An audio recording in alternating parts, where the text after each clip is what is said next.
That's a really good idea. That's a good idea. Depression is probably more pranayam and praksha. Totally makes sense. Probably more mudras also. We'll just keep track of it. Yeah. And yours are recordings, so the yours we're gonna be using again. So we're recording them. So that was somebody.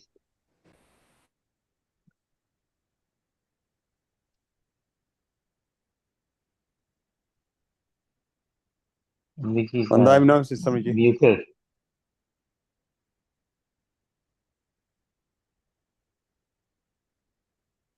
I can't hear you. We can start a class if you want. Okay, say it so. Thank you. Good evening, everyone. Let me share the presentation.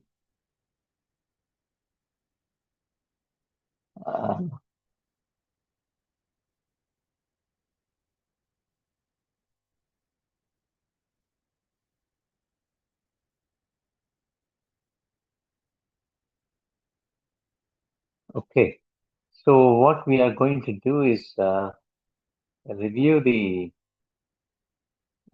disease, ADHD and autism, and then review the postures related to those ailments. Let's continue forward. Again, our gratitude to Acharya Shri, where the synthesis of wisdom knowledge with the modern scientific research is that. So that's what we are doing as a result of that vision and plan. Again, when you practice postures, you know yourself very well, the best, so that to refrain from doing any posture that may cause the injury. Let's, I think Nanaben might have already covered in a lot more detail, but I just want to summarize it.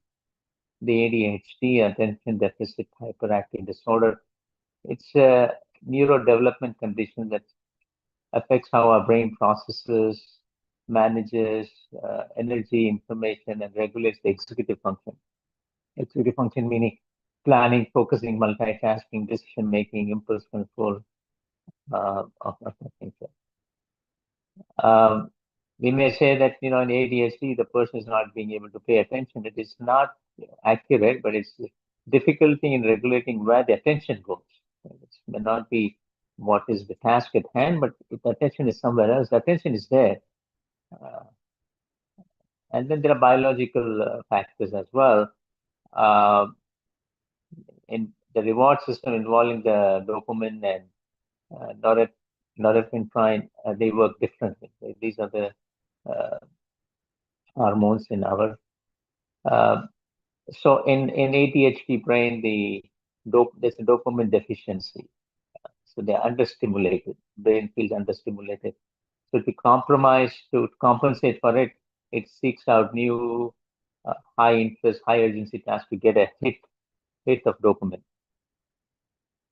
And the other mechanism, the biological engineers, that we have a filter. Most of the normal person, that silences the background noise, sound of a fan, distant conversation, or some ambient noise. But in the ADHD brain, the filter is very thin, which means that you're able to hear everything. It gets the same level of, every stimulus gets the same level of priority. So there are various categories how they are categorized. Predominantly inattentive, difficulty staying on a task, or following detailed instruction, or organizing thoughts. So that's one category. And the other category they classify is hyperactive or impulsive, constant need for movement, twitching their hands, tapping their feet, talking excessively, or acting without thinking. And there's a combination of both. For folks with ADHD, the executive function is away from the desk, meaning everywhere else. So remembering, working memory is because you're not focusing, you don't know why you went to the kitchen and you're looking for your notebook, for example. So you have no remembrance of why you were there. You feel the big emotions very intensely, very quickly, rapid reaction. And that's why I think meditation definitely helps and yoga definitely helps. And time sensitivity. Uh, not sensitive to how much time has passed or how long will it take to finish a task. But these are the shortcomings, right? But they are significant strengths as well. They're very hyper focused. The person can focus on a topic of interest for hours. A person with ADHD can do that. Very divergent thinking, very creative, and connect the dots with others may miss.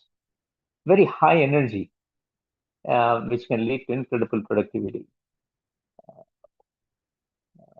Obsession, we call it, but it's very high energy. So there are a lot of notable strengths as well. I want to look at the cognitive health because ADHD, autism falls under the umbrella of cognitive health. And cognitive health is able to perform all the mental processes for our day-to-day life. While we say physical health is the hardware,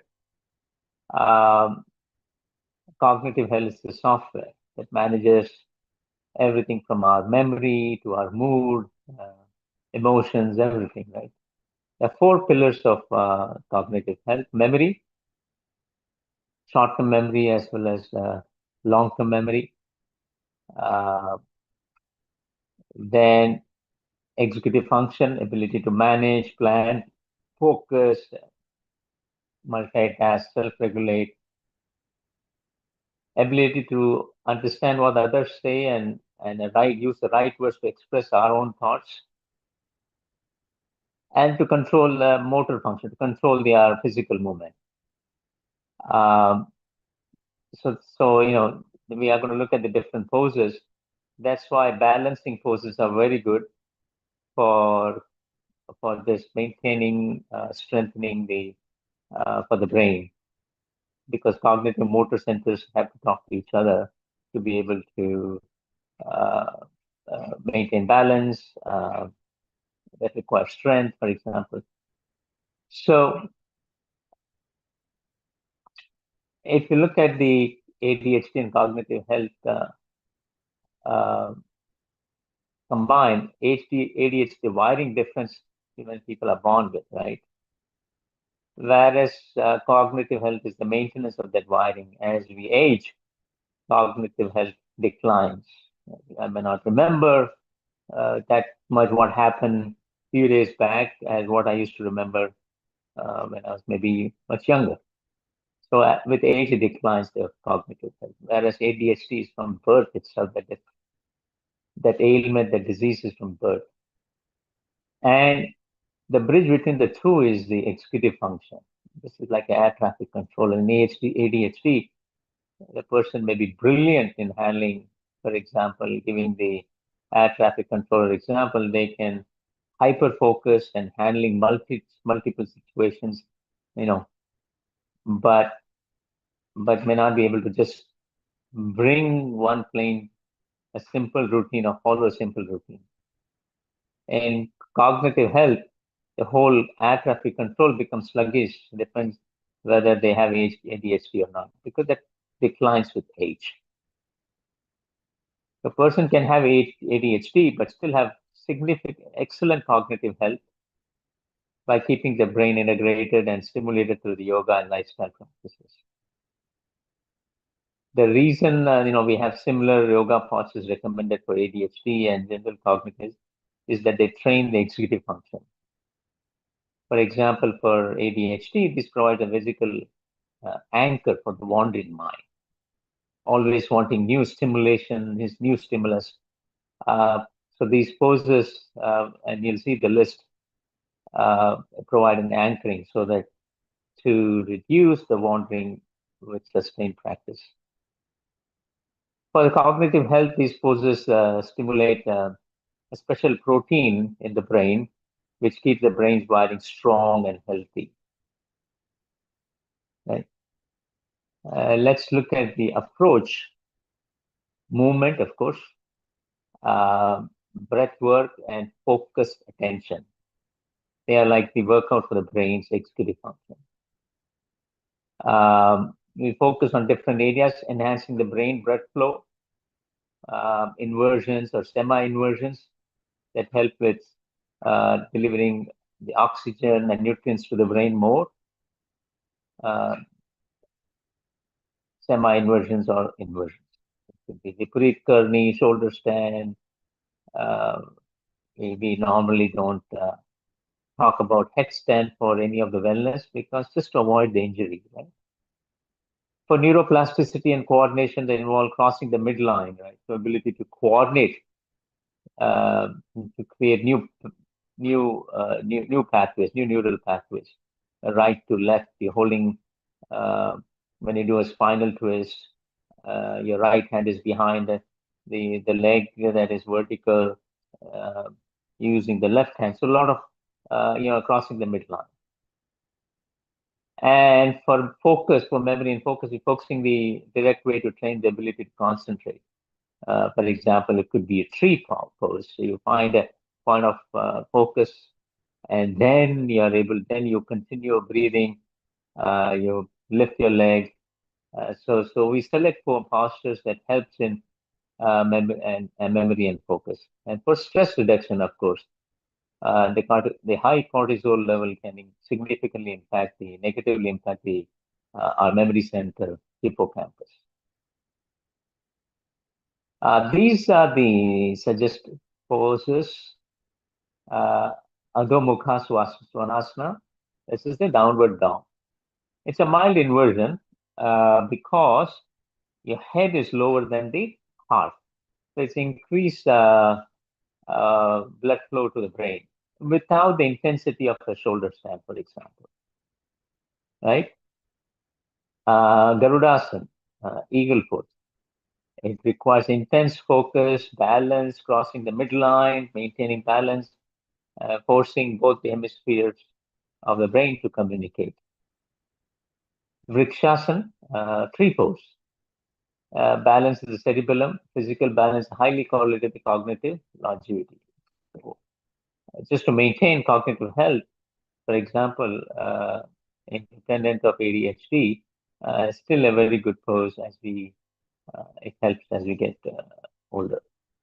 Plow pose, halasana, it stimulates the thyroid and improves the blood flow because you're compressing your body, and blood flow to the hypothalamus, the brain area increases. The warrior T, Virabhadrasana, it requires a total engagement, cognitive engagement. If the mind wanders even a little bit, you're going to lose the balance. And we're going to look at it, what is warrior T looks like. Viparit Karni, legs up the wall. It's like a rest and digest state. Helps in lowering the cortisol level, stress hormone. The corpse pose, Savasana. It's, you might have heard me mention it is one of the hardest poses. It looks very simple. You want to give your brain a rest, to remain alert but completely relaxed and not keep on planning. So that's why it's highly recommended for just general well-being, but particularly for cognitive, for ADHD related issues. So this is the downward dog. You see, the head is lower than the heart, so there's a significant increased blood flow to the head. And not to hold any tension in the neck or the head area. Let it hang loose. Right? We are going to practice that in our Saturday sessions because it's evening, so I prefer that we review it and have specific question we can we can clarify, but we actually practice together on Saturdays. Here is we have done this Garudasana. Garudasana, you can do it seated on a chair, seated on the floor, standing. There's so many variations.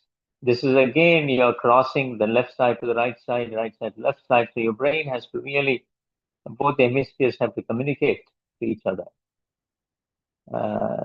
crossing the midline. Vrikshasana, right? Tree pose. Again, it requires intense focus. It requires so that you can maintain the balance. So it's good for balance, good for concentration as well. And of course, your quad muscles have to be very much engaged on the leg that is straight, right? Because that is the whole body is weight is on that one leg which is straight.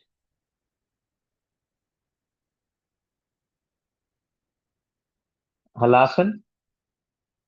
Here, your body is there's increased blood flow, sure, but also thyroid is squeezed, and you're you're in a safe space. Your body in the space is not everywhere, so the volume of the body is reduced. So people who suffer with this condition, it definitely helps them like in a safe place.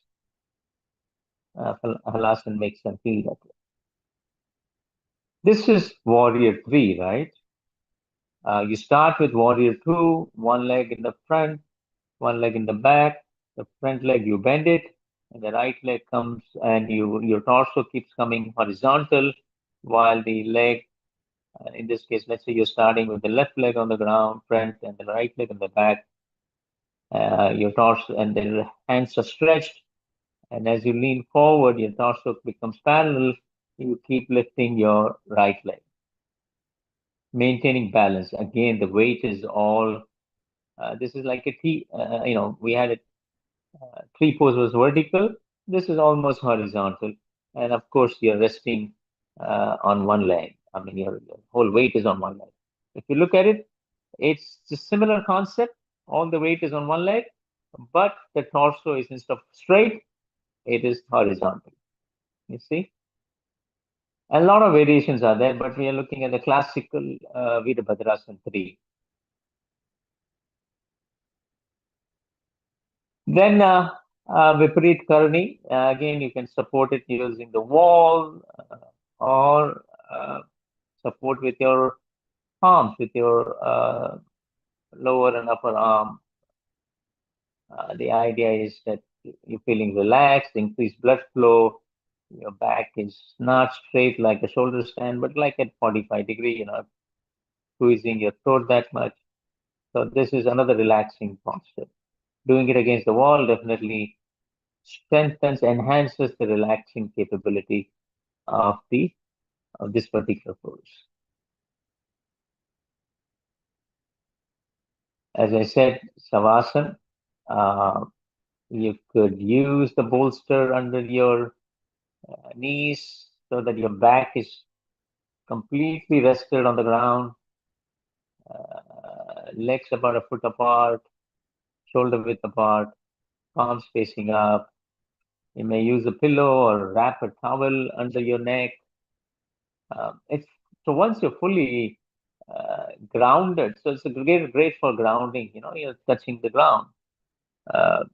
Then with auto suggestion, you're able to really relax in much deeper level, either auto suggestion or being led to relax. Again, as in Kayatsa, yeah? But not to doze off, right? Be very alert, alert to the instruction, alert to taking the attention to different parts of the body, suggesting to relax. So you're not moving, motor nerves are all not moving, whereas sensory nerves also need to relax as well, because you're just doing one thing at a time, taking your attention to specific area in the body and suggesting it to relax. And once you have whole traverse the whole body, and then by the time you reach that, you're automatically very relaxed. The mind is not wandering anymore, or the wandering is reduced. So this is a fantastic pose for ADHD as well. This is a very important slide. You may be very familiar with it, all these poses, but we have to make sure the structure of the class is very important. Because if a static hold, if you hold the posture for too long, it could be frustrating for a person with ADHD brain, because they always want some activity, some action going on. So perhaps connecting with the breath, right? Like we do in sun salutation, one breath, one movement, inhale, stretch up, exhale, bend down, for example. So one movement, one breath. Try to incorporate that and make it a flow. So that helps in keeping the person engaged. Balancing poses act immediate reset for focus, right? If the mind wanders, the body is going to fall. So it's this instant feedback loop effective for training attention, increasing the attention, increasing the focus. Gaze is very important. It's physical way to anchor a wandering mind. When you're doing a tree or for example, a Virabhadrasana as well, you can't be looking, your neck moving in all different directions, you're going to lose balance. But you look forward and then you're looking down and find a point of focus so that you can stay in balance for 5 seconds, 15 seconds, 30 seconds. So the point of focus helps you to balance as well. The structure is, so we basically go through this, maintaining the flow, then the balance, then the gaze, then the relaxation.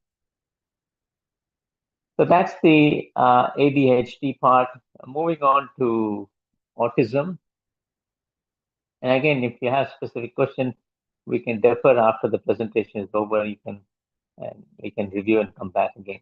Autism is like a spectrum disorder, right? Neurodevelopmental condition that sees how a person perceives the world and interacts with others. On this spectrum, they have certain core characters. There are differences, but there's certain core characters in how their brains are wired. Let's look in different contexts. In social communication interactions, the brain processes the social cues differently. For example, sarcasm, understanding sarcasm, unspoken rules, or reading complex facial expression can be challenging for someone who is autistic. Some folks on the spectrum prefer very direct communication. They may not like small talk, or this may become confusing or exhausting. Very, very direct, literal communication. How they process different sensory signals. They could be hypersensitive, that the volume of water is happening around them is very, very sensitive, or it could be hypersensitive. It's very dull. When it's overly stimulated, such as condition, flickering light or a hair dryer or a certain fabric can feel physically painful, overwhelming when it's overly stimulated. When it's self-regulation, when you do hand flapping, rocking in the chair, repeating certain words again and again, it's a way for the brain to regulate that sensory input and find a sense of calm. The sensory processing is off in that sense. Focus, interest, and routine, as I mentioned, with ADHD here also, they develop an intense expert level focus on specific topics. Train, space, coding, even the mechanics of yoga, for example. You may cover a pose, but then they can evaluate why that pose is good, physiologically, anatomically, mentally, bodily, all different ways. Unexpected changes can be very distressing because the brain is looking for safety, for security, so the repetition, predictability is very key. What is the approach that yoga employs, right? It basically selects the poses. We select the poses in different categories. Sensory regulation, proprioception, knowing where your body is in space, and calming the nervous system. So grounding and deep pressure, for example. Some of these processes provide heavy feedback to the joints and muscles, for example, when you're trying to do any of the warrior poses. Instead of body being very scattered, mind being very scattered, brain, it gets in the space, it gets a focus. Sensory reduction, where calming so that all the noisy or signal gets drowned out. Selecting pauses with that focus. A rhythmic movement, repetitive rhythmic movement is very soothing for the autistic brain because it's predictable. So selecting poses in these different categories. So let's take a look at it. Child pose balasana, it provides a cocoon effect, right? Really bundled up, it calms the brain so that in space, you know where you are. The tree pose improves focus and body mapping. What does that body mapping mean, right? You have to strengthen your quad, your hips have to be in alignment, your knee, the leg that is bent, also needs to be proper angle so that the hips are opened up. So a lot of things are going, which requires focus. Plank, palakasana, it requires a heavy work for the arms and the core, right? You're tightening your core, you are at a 45-degree incline, for example. Very grounding for someone seeking input because they are very busy now with the heavy work, and arms and core. Warrior 2, where you're basically bending one leg in the forward and the other leg is best stretched in the back, and the hands are parallel to the ground. You're looking at the gaze towards the finger, the middle finger, or the fingers of the hand. So it gives you builds strength, right? First is strength, so because the hands have to be parallel to the ground, but also it gives you a sense on where you are in the space. Garurasana, the squeeze helps, squeezing of the arms and legs. It gives a feedback to the joints as well. Marjorie Asana, cat cow pose, the rhythm. It's a rhythmic, predictable movement, so that's very helping, calming as well. Happy baby pose, right? Ananda Balasana. Rhythmic rocking left to right. So it provides a movement in a controlled, safe way. So these are the some of the suggested poses for when you're working with autistic person. Balasana, there you go. The hands could be stretched, could be by the side. Key is the head is lower. So first you're reducing the sensory inputs because the eyes are not open looking everywhere. It's right on the ground or close for that matter. Then it's relaxing as well. The heart is lower. So fantastic for autism, working with somebody who's got autism. We talked about Vrikshasana. All the weight is on one leg. It requires your quad strength, balance when you have bent the leg. It requires focus because you have to point a point of focus to be able to maintain the balance. Requires significant strength, core strength, arm strength, the plank pose.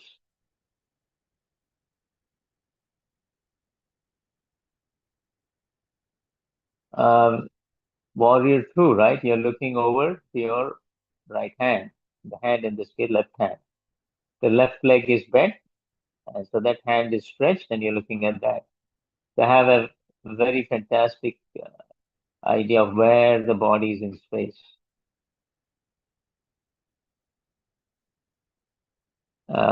We saw that Garudasana. You can do seated, standing, either on the chair, on the ground, or on the standing side.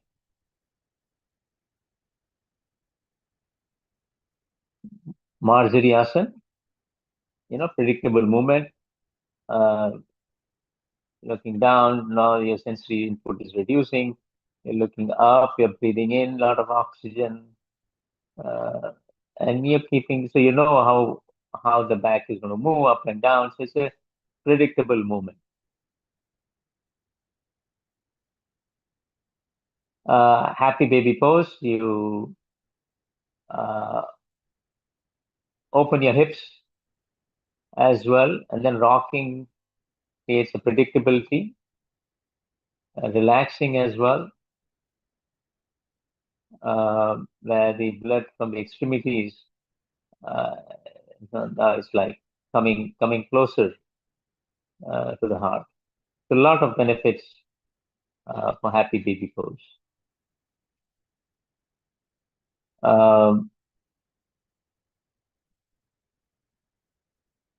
What is the methodology?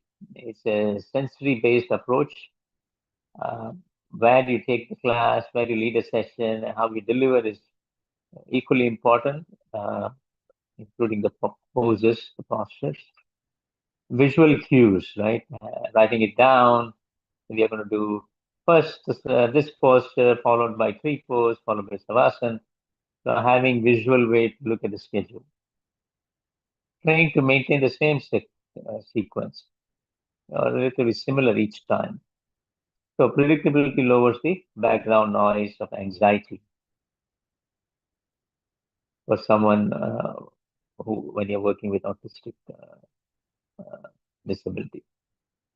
Managing the sensory input, minimizing the cues, very direct language as we saw, not like imagine, cloud, no, very, very specific language. For example, you're breathing in, your tummy is expanding, breathing out, tummy is going in, emptying your tummy. Squeezes, proprioceptive squeezes such as Pavan Muktasana, requires a firm hug of knees. So these that pressure feels much safer than a light touch. So the order, using the cues, the scheduling, focus on those definitely helps in how to progress the class, how to progress with someone who is suffering from this particular disability. That's all I have for both the ailments. If you have any specific question, I'm happy to answer. Nainaban is there, Devendra Bhai is there. Any medically related questions you have these 2 ailments, we can discuss it.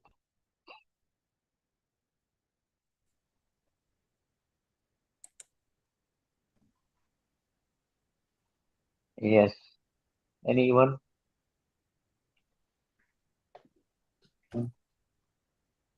Ramesh Bhai, from the symptoms you described for HD and ASD both, and what you have learned in the last 2 or 3 sessions, looks like, we may all have a little bit of it. Definitely working with our phone. Yes. Always want to check what's happened. Yeah, we do have. This is the that we live in. Yeah. Mm-hmm. Yeah, I was just thinking about. Sorry. Go ahead. So the postures are generally pretty good as well, right? We do your 3 poses, for example. Yes. The ability to focus. So we do the warrior pose. Yeah. 1, 2, 3. Virabhadrasana 1, 2, 3. Yeah. So, so what is the observation, your question you have? No, just a thought that the yogasanas will probably be very helpful because it does help with arresting the time, basically, right? Like making us slow down, right? Wandering is, right. you're doing one thing, wandering is stopped. Either Right. visual sensations or the motor sensations. Right. Savasana, both are, Right. you know, completely put to rest. Yeah. Attempt to put to rest, yeah. Right. So The I think training to put. that's a very powerful technique to slow us down from our fickle mindedness, I guess. But at the same time, I was thinking that meditation would be very difficult. For example, you mentioned that imagining in your last slide there, you know, instead of giving instructions like imagine a cloud, instead of that, you know, exhale fully, or empty your belly out, things like more directly related instructions to what is actual, what is real in front of us, right? So color meditation, for example, could be very difficult for someone with severe ADHD. Not really. For example, visual cue, right? Let's say talking about green color. Okay, carry a green color paper. If you are going to lead a class, green color sheet. Okay, this is the color I'd like you to focus on. Will exactly. It's again a practice, a habit to inculcate. Yes. Some may be very difficult, but progress can be made with certain tools, certain aids. That's a good point. Props would be very helpful with teaching a class with children with this condition. Yeah. Right. We talked about writing down the sequence of postures in case of autism. Yeah. For example. Yeah. Thank you. Anything? Yeah, that was very good, Ramesh Bhai. Thank you for talking about autism, because I hadn't covered that in the section that I did on ADHD. And really, autism is a spectrum, just like you said. So there's children that are very low functioning, and then there can be children that are high functioning with normal cognitive functioning. When you have those really low functioning individuals, then it's much harder to do the practices of yoga and meditation, because just even simple following instructions is difficult. So when we're looking at it, we're looking more on the higher functioning level of kids with the autism, who have some of the other quirks and all the other behaviors, but have normal cognitive functioning. I just want to mention that because it's hard to get the low functioning autistic children. Even then, you can try, but it's very difficult for them to follow. Yeah. I used to teach someone in my family. He a little bit ADHD where he cannot follow the instruction. Some days he could. Some days, if you do things that he likes, and He's then tempt him to do now if you do this, I'm going to give you this. So some kind of a treatment, treat help with him, but not all the time. We may get very upset for no reason. Yeah. So I agree. I think you probably cover a wide range of people whom you come across, but it is hard, as you said. But it is we have a sequence of postures, maybe selecting some postures for that category, perhaps. Yes, no, I like the postures that you said, and the reasons why you do them, and then the methodology in doing them. That was very good. I mean, that's actually excellent. Excellent. I think if you are going to be teaching or working with someone, it makes us, the person, to be more mindful and not get upset. And that's basically, and I've experienced that. Right? Yes. We did that last week. You don't remember? We did that yesterday. Don't remember that? No, that's no. That's no. So it definitely helps in getting ourselves better also. Yes. One of the studies we'd done with somebody in Miami was that they had a group of learning disabled students. They have a special term for them at the university. And one of the earliest studies we did is to show if they could learn and benefit. And actually, it's very interesting. The few simple things that we taught them, somebody taught them, they learned. And we could measure improvement. So you do want to not give up. They were obviously at the level they could go to university, but they were still quite learning disabled. Some were presumably mildly autistic, but others had other difficulties. So, but they learned the Mahapran, they learned the color and some intermeaning. It's more pranayama we did, not actually yoga, but they learned it, and the same test, we should benefit. We could see improvement in their functioning. So I think it's not a bad idea to try it if you have somebody, if they're willing to try it, but expectation should be more appropriate, like you're saying, and you have to tolerate and keep going, not be judgmental. Every time keep going, any small step, keep going. So, the repeatability, there's a predictability, repeatability. Yes, What you said, yes. Let's try it again. Yeah, and they like the fixed timing, fixed structure, and they actually can do well. So you're absolutely right. Connecting with animals, for example, let's do a fish pose, for example. So that also helps. Okay, they like animals. Let's see what pose can I bring in that will help them. They'll keep them motivated, interested to give it a try. Yeah. One of the paper studies we reviewed yesterday, they used like ocean and then ocean theme, and they did like that. They did 2 different themes to get the kids engaged, as a little younger kids with ADHD, and that study that showed, it's a small study, but it's randomized. They showed some improvement. That's what they did. So you're absolutely right. We have to kind of be creative and deliver it in a creative way. Yeah, we have a lot of poses that are animal poses, like butterfly pose and rabbit pose and cat and cow pose and fish pose. You can really make a nice kind of a whole theme for the kids.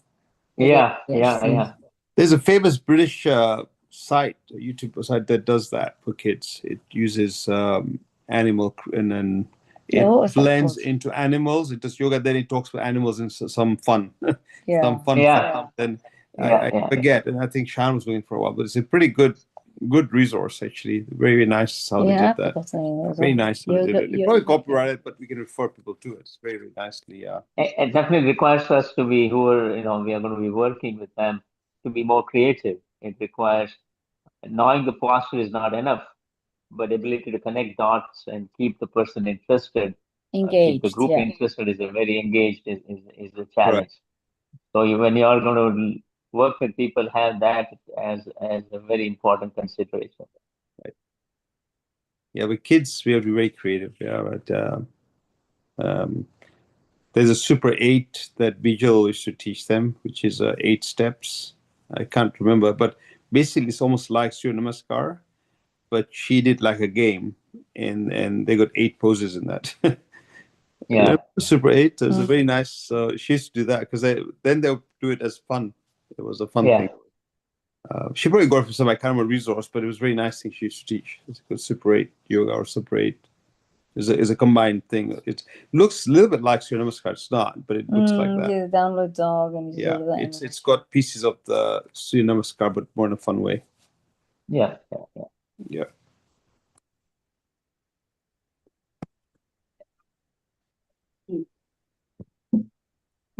Well, it is good discussion. The ADHD kids, they need more engagement and also the fun. So that can attract them and keep them engaged. So fun is required for them. So fun yoga nowadays, fun yoga. There are so many videos on fun yogas. So all different types of fruits, they are taking the shape and doing exercise. So this and kind of making it activity. fun and making it fun. Yeah. Yes. And it's on the rise, right? And when the people who suffer from these disorders, it's increasing. It's on the rise. Yes, It's on the 100%. rise. Yeah. Unfortunately, I think it's just awareness. It's mostly because of awareness. Everyone's becoming more aware of it. Whether the incidence truly is increasing, nobody really knows, maybe a little bit, but more awareness is there. So the diagnosis is being made more frequently. And then you see that the incidence rises. maybe the high performing ones we see now, and they're probably never labeled, but would have been labeled in the current era. Yeah, They're like before adults, and you already can tell they probably had it. But right. that time we didn't know what it was. So it looks like it's increasing, but actually it probably already existed. The mild ones existed. Oh yes, 100%. Many of them. I think the increase is more on the milder side. They've shown that the mild autisms have been much more higher increase. And then the more delayed autism ones were more initially called just mental retardation, and now they're given the diagnosis of autism. So the diagnosis of mental retardation or just plain cognitive impairment has gone down because everybody's being diagnosed more with autism. And so then autism looks like it's going up. They both followed. One went down and the other one up at the same time. Interesting. We've already met two surgeons close by who I think have it. Yeah, I'm sure. One recognizes it, one may not, but they have it. There are a lot of people that they're very good. They're very good at doing things really well. Well, they do, right? Exactly. Focus, intense focus. Yeah. Become very expert in what they do, right? Yeah. Exactly. One I think knows, but the other one I think is he'll find out. Because his staff know, and everyone around him knows because how they deal with it like that. But and accept him, but I think it's around,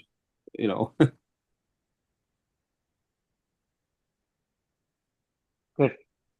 Very, very helpful insight. Any other? I just want to make a comment that all these medical things we're presenting, right, from the sleep now, pretty much by the time we finish, you got 100% of all human beings because we're covering some of the commonest conditions that exist that affect almost 8, 10, 12, 15% of population. But by the time we cover like 8 or 9, and we covered every individual. Either they have the disease or they're on the way towards it, and we can prevent it. So I think this course is actually capturing, and now that we added autism, we're capturing that huge human risk of disease. So it's another look at it. We're covering it all. Like cognitive health, for example. Yes, huge. Sooner or later, it's going to happen to many of us. Yes. Directions, right? You don't even remember numbers. You don't need to remember numbers, but still, directions, faces, and all that. Yeah. And these tools we're learning and we're going to teach will help prevent them, as was treat. But we ought to think bigger. Prevention may be a bigger gain. If we can get people on it early, they may put off, delay, or not even get those problems. So that's harder to measure, but it's more likely to be impactful. So if people learn and focus on this, I think it's a huge potential for benefit in a wide way.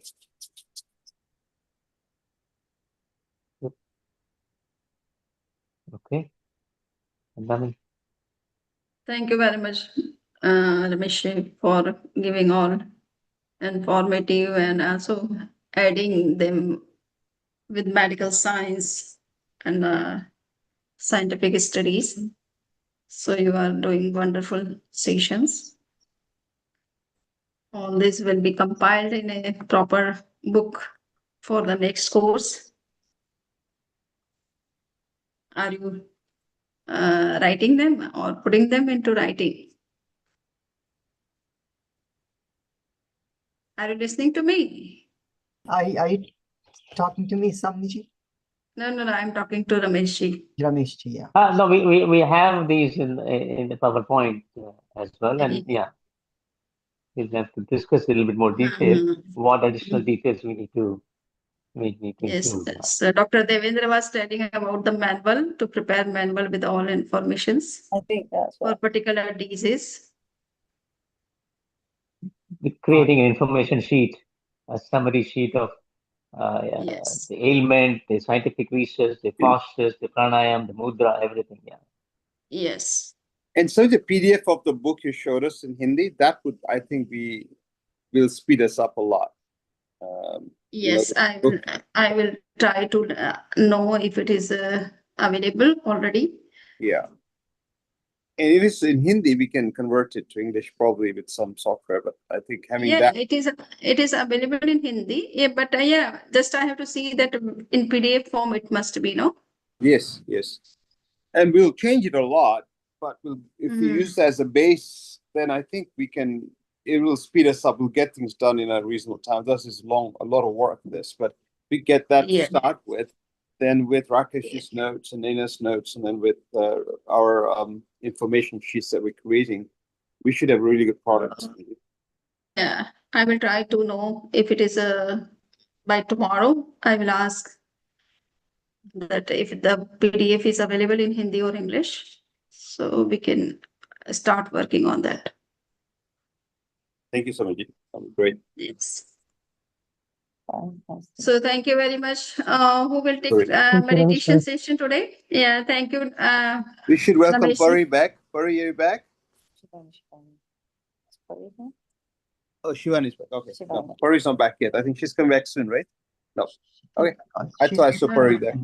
10. Today, yeah, Shivani is there. Okay, so who will give the meditation session today? Suril will give tomorrow. So who is ready for giving session? Dr. Naina will give session.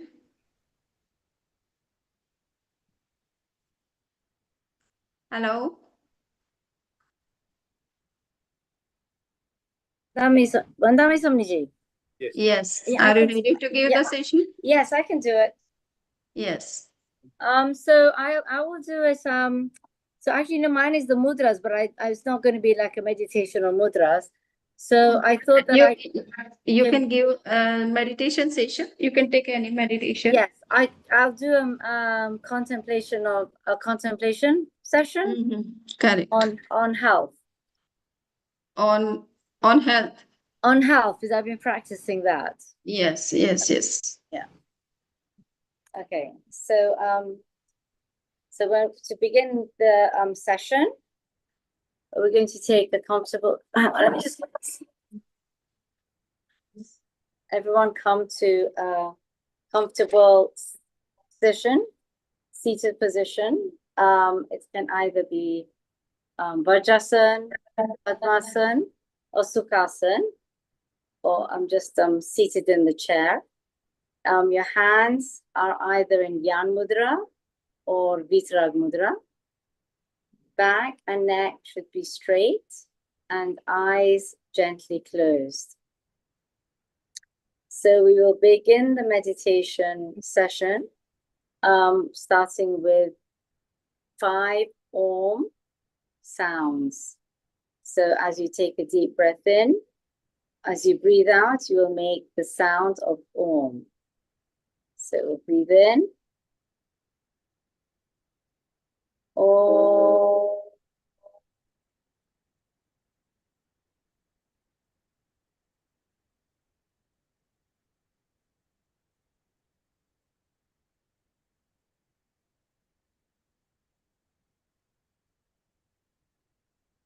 Take a deep breath in.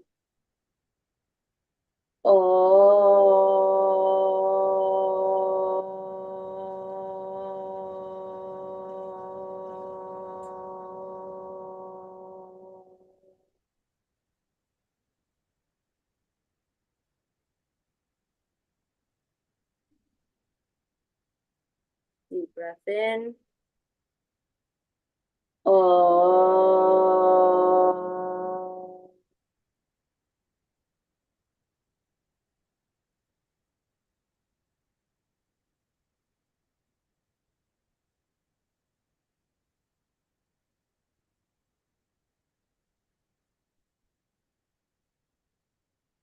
Deep breath in.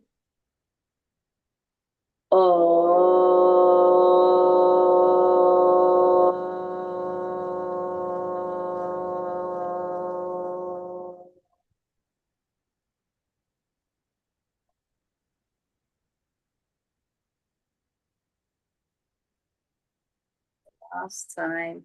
Deep breath in.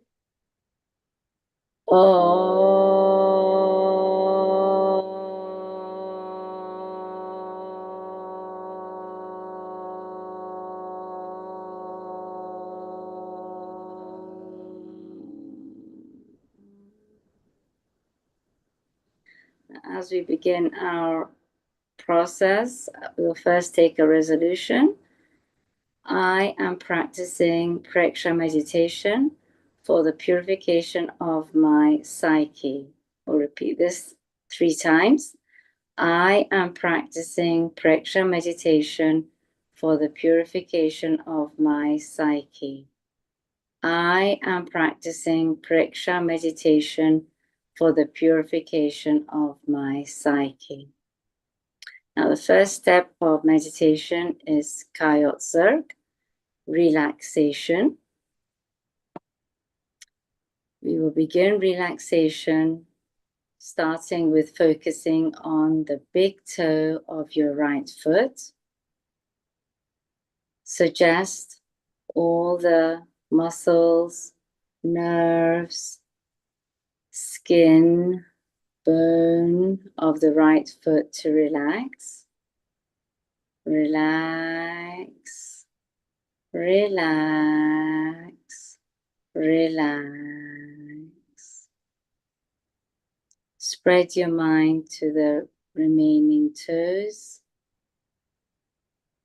upper part of the foot, sole of the foot, heel, and as we move up your right leg, ankle, calf muscles, knee, thigh muscles, and hip joint.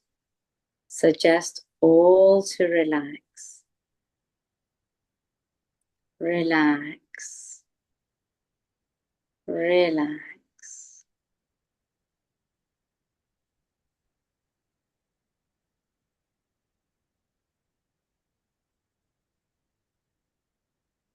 Now you move to your left foot. In a similar way, your big toe, remaining toes, upper part of the foot, sole of the foot, heel, ankle, calf muscles, knee, thigh muscles, and hip joint. Suggest all to relax. Relax. Relax.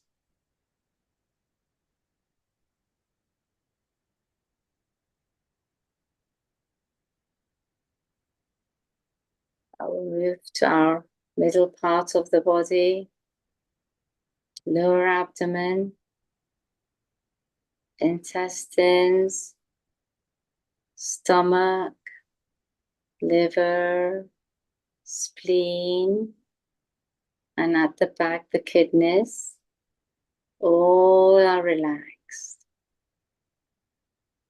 The heart and lungs also are relaxing, relaxing, relaxing.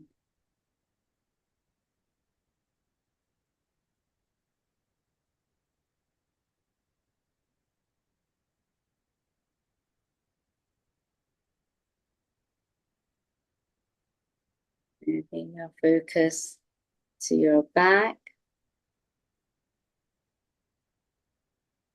from the bottom of the spine to the top of the neck. Each and every vertebra is relaxing. Relaxing, relaxing.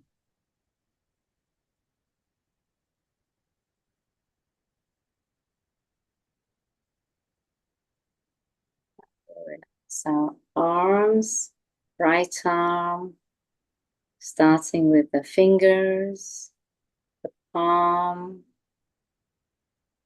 forearm, elbow, upper arm, and shoulder. All is relaxing.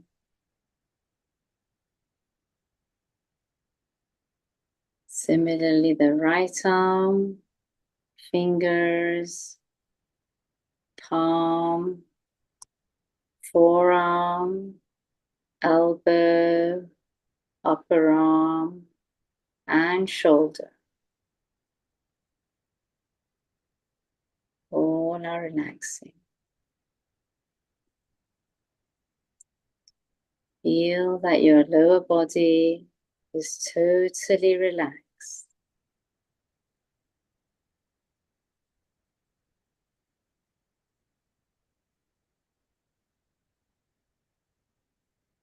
Moving to your neck, looking deep inside your throat to the vocal cords.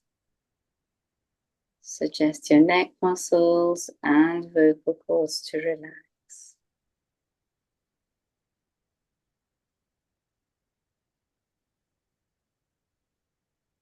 Finally, moving up to your head, facial muscles, eyes, nose, mouth, ears, tongue, all suggest relaxation.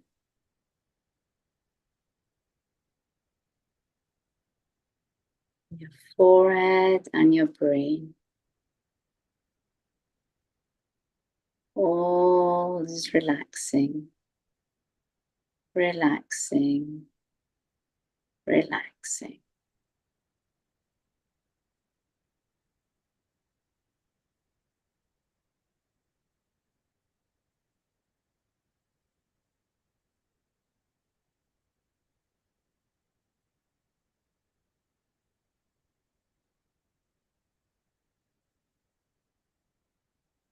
Now we will focus our mind on Swasti Kendra, which is center of health, 4 fingers below your navel. And we will focus there on green color. We are going to imagine that we are surrounded by green all around us. We are seeing green, and as we're breathing in, we're breathing in green atoms into the body, and they are accumulating in the center of health.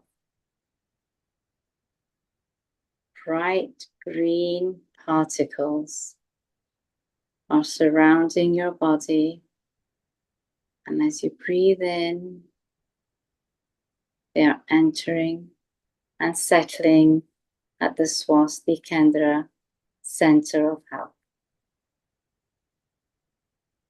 With each breath, imagine them entering the body. Bright green particles.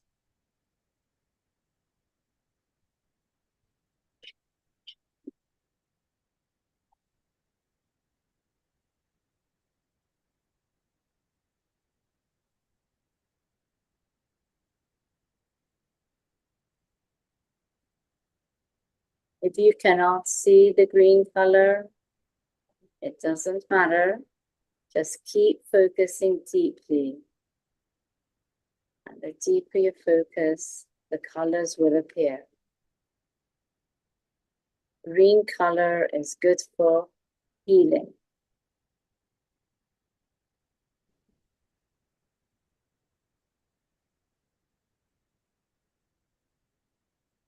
As we are focusing on the Swasti Kendra, we will say, repeating after me, I am healthy. I am healthy. I am healthy. See those words written across the area in green letters. I am healthy. I am healthy. I am healthy.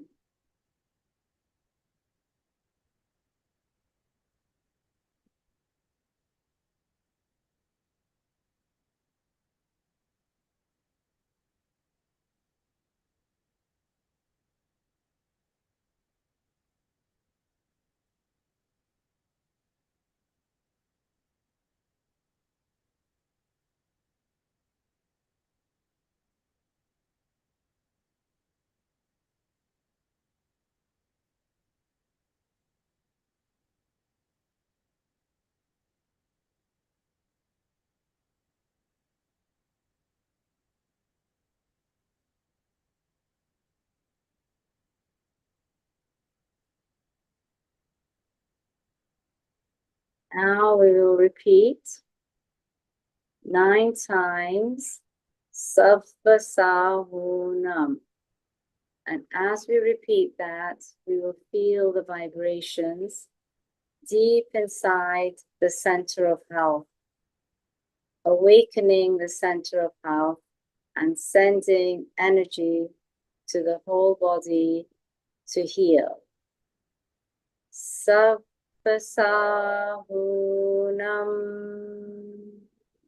Savvasahunam.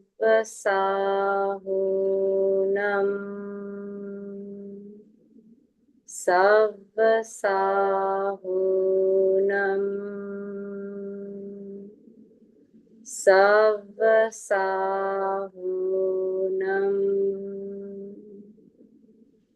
Savvasahunam. Savvasahunam. Savvasahunam. Savvasahunam.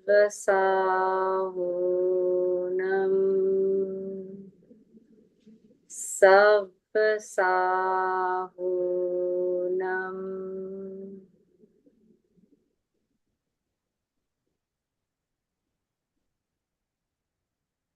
Feel the vibrations. Any parts of your body where there may be pain or discomfort, feel the energy from the vibrations healing the area. Where your mind wanders, your energy flows and heals. Repeat the same sentence 9 times in your memory, in your mind, not aloud.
Feel the energy is healing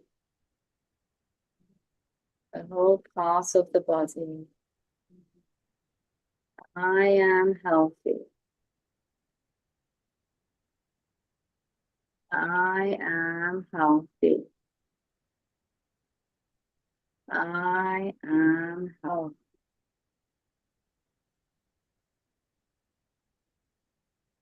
Now we will return from meditation by taking 2 breaths, deep breaths, and reciting Om 2 times. Take a deep breath in. Om.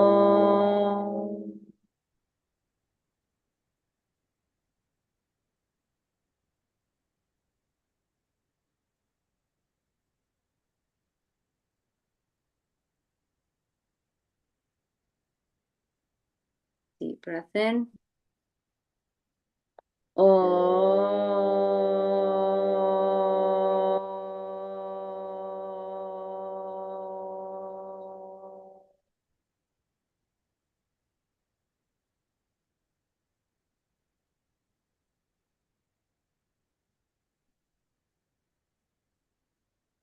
Gently rub your palms together.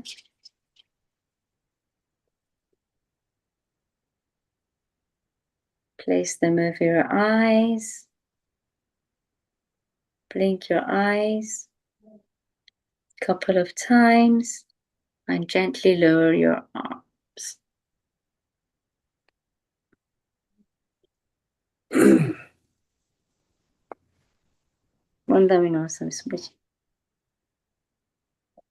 Thank you very much. It was good session on the health, contemplation on health. And there are many other contemplations which we have practiced to control ego, anger, etc. So those contemplations are also very good. Those who have such problems, they can practice those ones. So this contemplation of health is really helping me, Samniji. Yeah. I feel this contemplation of health is really helping me with my pain. Are you practicing it? Yes, I do it every day. I'm actually following the video recording of the one that you sent. I can't quite say it exactly like that in there, how it said, but I'm doing it from there, and it's very good. Yeah, it is good. Just we have to see the main instructions which we have to follow at least for health purpose. So thank you very much. Tomorrow, yes, tomorrow is Saturday. Is Shivani still there? 9 o'clock, 9 to 10:30 tomorrow. Yeah, I'm still 9 to 10:30. 8 to 9:30? 9 to 10:30, Samniji, tomorrow. Eastern Standard Time. Yes, 9 to 10:30. Okay. Yes, Shivani, good to see you and have you back. Yeah, I get to see you too. Sorry, I just started my new job, so I've been really busy with Yes. Oh, wow. How's it going? Congrats. Is doing good? It's going good. Yeah, and I also moved to a new city. So Oh, where are you now? in Washington, DC. Oh, no way. Okay, we just came back from there. We went to walk with the monks. Oh wow. Okay, that sounds so fun. We walked I like don't know if you heard about the monks that ended 2 miles with them. yeah, at Washington. Up to the Capitol Hill. Of the Capitol Peace from Monument. George Washington University. Yeah. It was actually really, really good. It was so enlightening and inspiring. And they were walking barefoot. They're like sadhus, right? In that cold, and they didn't even have any Sometimes jackets. they walk barefoot, Samiji, in the cold weather. No jackets, and it was there was snow. Everywhere there was snow. I had like 5 layers on. It was incredible. Only one breath and a custom, Samiji. Yeah, it's very cold. It's been very cold here recently. It is super cold, and the snow hasn't even, I don't know now if the snow melted. It's like, it's kind of, it's like above freezing now, so